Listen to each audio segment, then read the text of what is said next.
The medical moment this week at Marina Hills Animal Hospital was a little dog that was a culprit of being accused of eating foreign bodies in the past, and she presented this time a little 7.5-pound dog for vomiting and painful abdomen. And the reason that we suspected her is because 2 years ago we actually took out, actually it was 4 years ago, we took out a whole box of Q-tips that she had eaten, little plastic stems that had made a big jumble of tangled, painful foreign body in her stomach and her bowels. So I knew that she had eaten something weird in the past.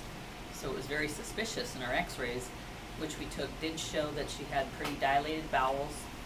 There was some mineral type density in her stomach, but it didn't really show that anything definitive. But she was very painful, she was shocky, she was very dehydrated. We ran blood work on her, and initially it looked pretty poor for hydration and being shocky. And as just a couple hours passed, she was going downhill even quicker. So we had to make a decision to go ahead and do surgery after we preemptively got her as hydrated as we could.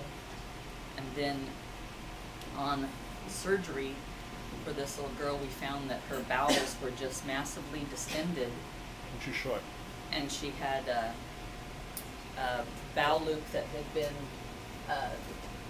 pushed. This small bowel for her mesentery, we thought initially had a rent, but I realized it was actually an adhesion, and her small bowel had pushed itself through a adhesion in the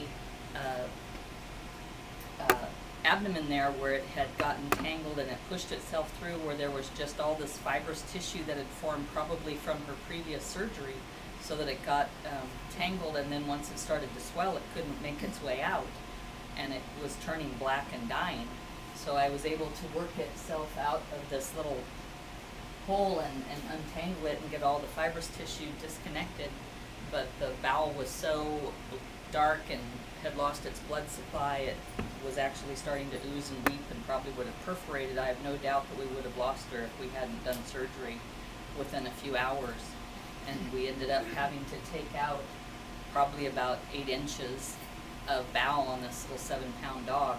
And the most complicating factor was that the bowel that we took out went all the way up to the large bowel at the ileum, and there was a real tiny little spot to try and sew back together, that when you look at the size of my finger and the size of her bowel, trying to suture that together right before the large bowel started, there's a cecocolic valve, it's called, and that's what keeps the bad bacteria in our large bowel from coming back up into our small bowel and making us have problems that way in absorbing bacteria through our small bowel. We have good bacteria in our small bowel, we have bad bacteria in our large bowel. So I had to really think about how I was going to preserve that, and ended up, just trying to do the best I could with the little tiny area that I had, and hoping that it wouldn't have too much of a mismatch between the size of the small bowel to the ileum, which is part of the large bowel.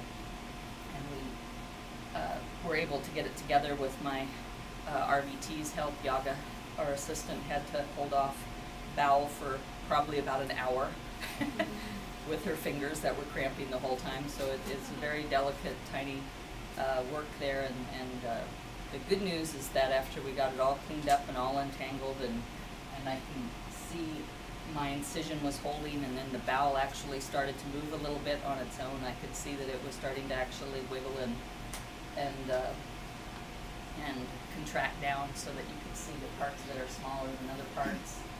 And the incision site looks pretty good up there, so that she went to a 24-hour place the next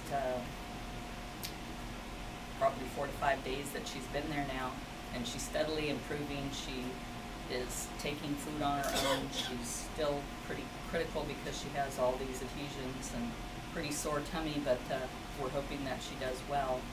And she's just, occasionally we have people and animals and dogs that, for whatever reason, they make adhesions where that's a part of the bowel that gets inflamed and actually forms scar tissue, where instead of just healing to itself, it starts to heal to other parts of the bowel or parts of the body wall. So she formed an adhesion, and then a bowel loop slipped through there and got twisted and caused a big horrific disaster in her case, that hopefully she'll not do that again.